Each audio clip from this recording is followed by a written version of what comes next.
He called her Miss in class, but tonight, she told him he could call her anything.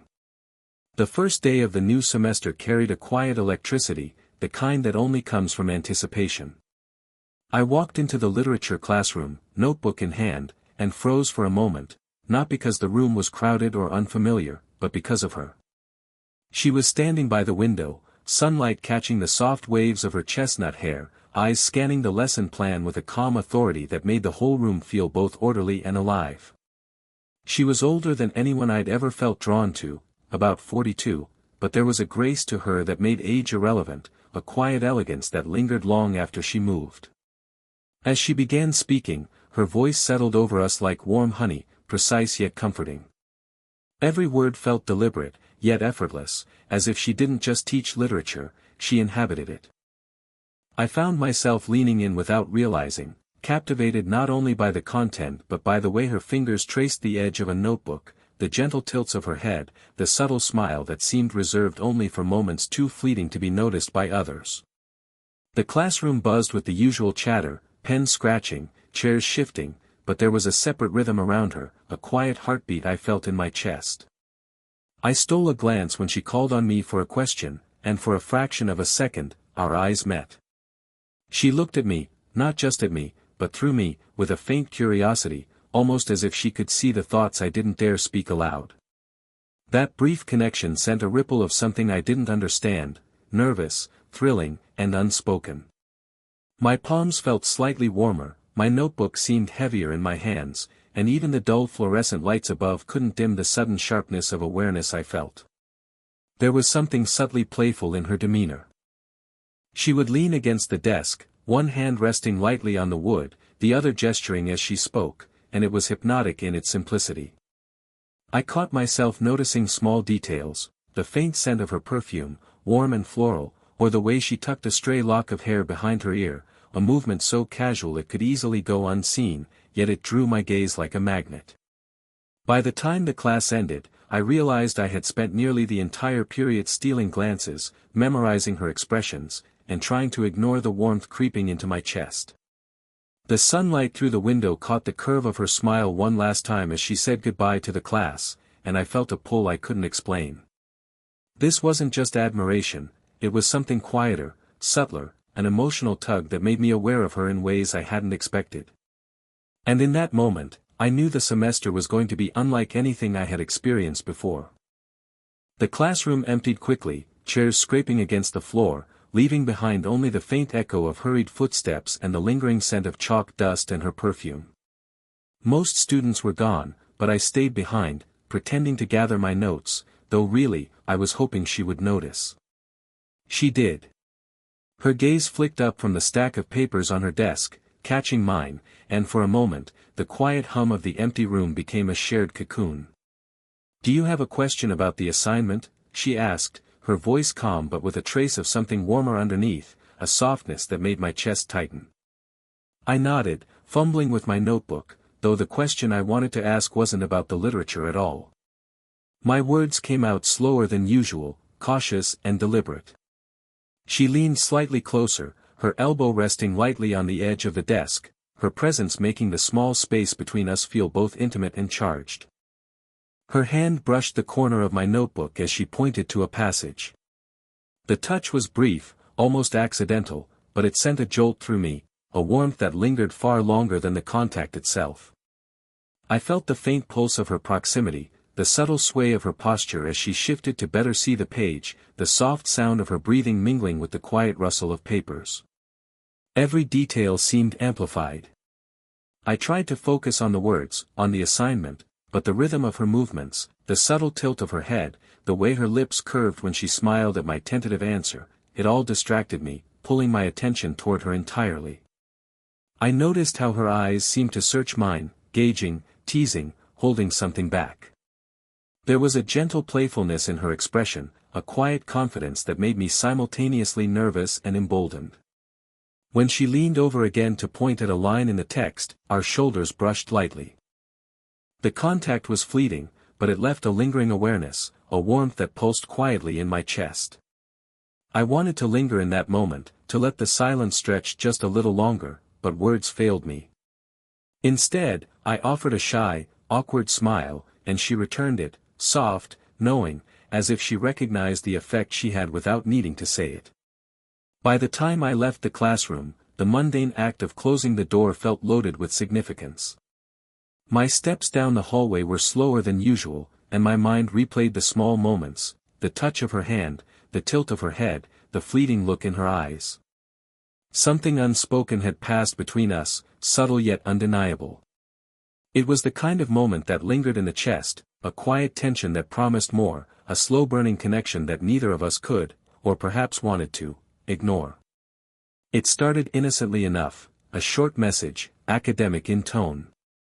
But even in its simplicity, there was something in the phrasing that felt deliberate, almost teasing. My phone buzzed softly on the desk in my room, the screen lighting up with her name. I froze for a moment, staring at it as if the glow alone could make her appear. The hallway of the university had been empty when I left, the evening sun casting long shadows, and yet now, reading her words in the quiet of my room, it felt as though she had somehow followed me here. "Did you finish the reading?" the message asked. Nothing unusual, and yet, the choice of words, the subtle punctuation, suggested she was reaching out personally, not just academically. My fingers hovered over the keyboard, hesitant, unsure how to respond. When I finally typed back, my message felt clumsy and inadequate compared to the warmth and confidence in hers. And yet, she replied again almost instantly, the tone light, friendly, but with a trace of mischief that made my pulse quicken. I pictured her sitting at her desk, the soft glow of a lamp casting gentle shadows on her face, her hair falling in loose waves around her shoulders. The way her lips curved as she typed, the faint sound of the pen tapping on paper, the quiet rhythm of her breathing, it all felt vivid in my imagination, each detail sharpening the sense of her presence. Even though we were separated by distance, there was an undeniable closeness, a private bubble where only the two of us existed. The conversation gradually drifted from purely academic topics. She asked about my day, about small details that no one else noticed, what I had eaten, a book I had mentioned, a fleeting worry I had shared in class. Her words were carefully balanced, casual yet intimate, and I felt the subtle thrill of being truly seen. There was a playfulness in the way she sent emojis, almost imperceptible but deliberate, as if testing the waters, gauging how far she could reach into my thoughts without crossing boundaries. Each notification made my heart skip, a fluttering warmth that was both exciting and nerve-wracking. I found myself reading and rereading her messages, memorizing every nuance, imagining the quiet space she occupied, the gentle rise and fall of her shoulders as she leaned back in her chair. The age difference, so easily noticeable in other contexts, vanished here, her maturity and poise only intensified the attraction, creating a magnetic pull I couldn't ignore. By the end of the evening, the simple act of exchanging texts had transformed into something charged and private, a shared rhythm that existed between us, quiet but undeniable. It was the start of something delicate, a slow-burning connection that promised intimacy, curiosity, and the thrill of exploring uncharted emotional territory. And I knew, with a mix of excitement and hesitation, that this was just the beginning. The library had emptied almost completely by late afternoon, leaving the rows of tall, wooden shelves bathed in a soft, golden light. The quiet hum of distant air vents and the occasional creak of the floorboards was the only sound, and somehow, it made her presence feel even more immediate. She was already there when I arrived, seated at a small corner table, her laptop open, a stack of books neatly arranged beside her. Her hair caught the light in soft waves, framing her face in a way that made every feature, her high cheekbones, the gentle curve of her lips, the quiet strength in her eyes, stand out even more vividly. "Over here," she said, her voice low, inviting. As I slid into the chair across from her, our knees brushed lightly under the table. It was brief, almost accidental, but the warmth of her touch lingered in a way that made my chest tighten. She leaned slightly forward to look at my notes, her perfume, a subtle mix of vanilla and something earthy, drifting toward me, making the room feel both cozy and intimate. At first, our conversation focused on the assignment, the sort of academic talk that could have been exchanged in any classroom. But gradually, her questions became more personal, though still delicately phrased. She asked about my interests, my routines, even the small anxieties that came with being a student. I found myself answering more openly than I had intended, drawn out by the calm attentiveness in her eyes. She wasn't just listening, she was present, her body language open and relaxed, yet attentive, as if she were absorbing not only my words but the space I occupied. When I reached for a book on the corner of the table, our fingers brushed again, this time, deliberately slower. The touch sent a ripple of warmth through my arm, and I caught my breath, not daring to move away. She noticed, of course, and her lips curved into a small, knowing smile. It wasn't flirtation in the conventional sense, it was deeper, more nuanced, a silent acknowledgement of the tension between us, tempered by patience and respect. We shared quiet laughter over a passing comment, leaning slightly toward each other across the narrow table. Her shoulder occasionally brushed mine, when she gestured toward a passage, her hand lingered on mine just for a heartbeat longer than necessary. The effect was subtle but undeniable, a closeness that neither of us forced but that grew naturally, like the slow unfurling of a flower. By the time we packed up to leave, the library had taken on a different quality. It felt like a private world, a space suspended outside time where the connection between us, mutual, unspoken, and intensely intimate, could exist without judgment. I left with the quiet knowledge that something significant had shifted, a trust and curiosity that would guide us further into this slow-burning, age-gap connection. The evening had settled into a quiet hush, the kind that makes the world outside seem distant and almost unreal. The soft glow of a desk lamp in her apartment cast gentle shadows across the room, highlighting the subtle contours of her face, high cheekbones, expressive eyes, and lips that curved in a smile that seemed to know far more than she let on. I had come under the pretense of continuing our study session, yet the air between us had already shifted, charged with a tension neither of us could, or perhaps wanted to, ignore. She handed me a book, our fingers brushing lightly as she did so. The contact was minimal, almost accidental, but it sent a warmth up my arm, a quiet jolt that left me suddenly aware of every small detail around her, the faint scent of her perfume, a soft floral warmth, the subtle sway of her posture as she leaned slightly toward me, the gentle rise and fall of her shoulders as she adjusted the book in her hands. My focus wavered from the pages in front of me, drawn irresistibly to her presence. "Call me Miss in class," she said softly, almost teasing, "but, call me anything you want tonight."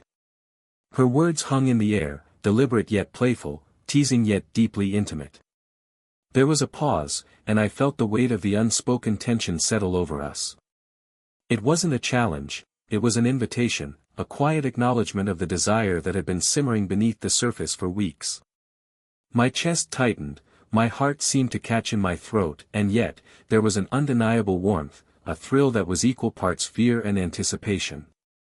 She leaned back slightly, the light catching the curve of her jaw and the softness of her neck. Her gaze held mine steadily, unflinching, yet there was a vulnerability there too, a subtle openness that made the room feel smaller, more intimate. I noticed the faint tremor in her fingers as she adjusted a strand of hair, the way her eyes searched mine, as if she were testing how far I would meet her unspoken invitation. The space between us seemed to contract, charged with meaning in every gesture and glance. Even as she returned to the book, her presence was magnetic, pulling me closer without a word. The words she had spoken lingered, echoing in my mind, each syllable resonating with both permission and restraint. It was a delicate, thrilling tension, an acknowledgement of desire that didn't rush, that didn't demand, yet demanded attention nonetheless. By the end of the evening, the ordinary act of studying had transformed into something deeply personal, intimate, and emotionally potent. There was no need for grand gestures or dramatic declarations. The simple invitation, spoken softly in the quiet of her apartment, had shifted everything. I left feeling both exhilarated and contemplative, acutely aware that the slow burn between us had reached a pivotal point, and that our connection was no longer just a series of glances or texts. It was something real, something electric, and entirely our own. When I arrived at her apartment that evening, the world outside seemed to blur into insignificance. The soft glow from the streetlights filtered through her curtains, casting warm, gentle streaks across the hardwood floor. She greeted me with a quiet smile, the kind that reached her eyes and made me feel simultaneously welcome and unsteady. Even in her calm, effortless composure, there was a tension, an unspoken electricity, that pulled me in closer than I expected. We settled on the couch with our textbooks, but the study session felt secondary to the quiet intimacy that had been building for weeks. Sitting beside her, I became acutely aware of the small details, the gentle sway of her hair as she leaned to reach a page, the faint scent of her perfume mingling with the subtle warmth of the room, and the soft hum of distant traffic outside. Each movement she made carried an elegance that made the space feel charged, yet safe, a delicate balance of invitation and restraint. As I reached to point at a passage, her hand brushed mine. This time, it lingered just slightly longer, her fingers resting lightly on the back of my hand. The warmth of her touch sent a quiet shiver up my arm, and I realized that I hadn't even noticed the tension until it had settled over us, undeniable. Her eyes met mine, calm yet playful, and I felt a pull, a magnetic, slow-drawing closeness that made the room feel smaller, as if we were suspended in our own private world. At one point, she shifted slightly to offer me a sip of tea, her hand brushing my arm in the process. The contact was subtle but charged, and I could feel the warmth radiating from her, a steady, grounding presence that made every nerve in my body more alert. We laughed softly at a comment in the book, our shoulders touching gently as we leaned closer to see the same passage. The brush of her knee against mine was fleeting but lingering, and I realized that I was fully conscious of every inch between us, how close we could be without crossing boundaries, and how much comfort could exist in that closeness. When the music she had put on played softly in the background, it became a private soundtrack for the moment. I noticed the way her hand rested lightly on my arm as we talked, her voice soft, warm, and steady. Every gesture, the tilt of her head, the small, knowing smile, the subtle shift of her body toward me, conveyed care, curiosity, and a quiet desire. It was physical, yet deeply emotional, a first step into closeness that was about more than mere touch. By the time I left, the memory of her warmth, her presence, and the gentle electric tension lingered with me. It wasn't just the physical contact, it was the trust, the comfort, the unspoken understanding that our connection had reached a new, profoundly intimate level. And though nothing had been overt, I knew that the slow burn between us had moved into a space that was undeniably real, delicate, and intoxicating. The morning light filtered softly through the curtains, painting the room in warm golden hues. I sat across from her at the small kitchen table, 2 steaming mugs of coffee between us, the quiet hum of the city outside serving as a gentle backdrop. After weeks of tension, stolen glances, and unspoken desire, the moment felt suspended, a calm after the slow, intoxicating build-up of our connection. She reached across the table, her hand brushing mine as she handed me a mug. The touch was light, casual, but deliberate enough to send a familiar warmth racing up my arm. I noticed the subtle curve of her lips, the way her eyes softened when she looked at me, and the gentle steadiness in her movements. Sitting there, the age difference, the subtle divide of life experience, felt less like a boundary and more like a bridge. We had crossed the threshold into something deeper, something real. "I'm glad you're here," she said quietly, her voice carrying a mixture of reassurance and vulnerability. There was no teasing tonight, no playful double meanings, just honesty. I returned her gaze, feeling the weight of weeks of unspoken thoughts and emotions hanging between us. I realized that the attraction had never been solely physical, it had always been about the quiet understanding, the emotional resonance, and the trust we had built. She shifted closer, resting her head lightly against my shoulder. The warmth of her body, the gentle rise and fall of her breath, and the faint scent of her perfume made the world outside the room feel distant, almost irrelevant. Our fingers intertwined naturally, a small but profound gesture that carried the weight of promises unspoken. Every nerve in my body was attuned to her presence, yet it felt safe, comforting, and right. We spoke then, softly, about boundaries, expectations, and the curiosity that had drawn us together. Her honesty encouraged my own, and for the first time, there was no hesitation, no pretense. The conversation meandered gently from small confessions to larger truths, revealing our vulnerabilities and hopes in a way that made each of us feel fully seen. By the time we set down our mugs, there was a quiet understanding between us.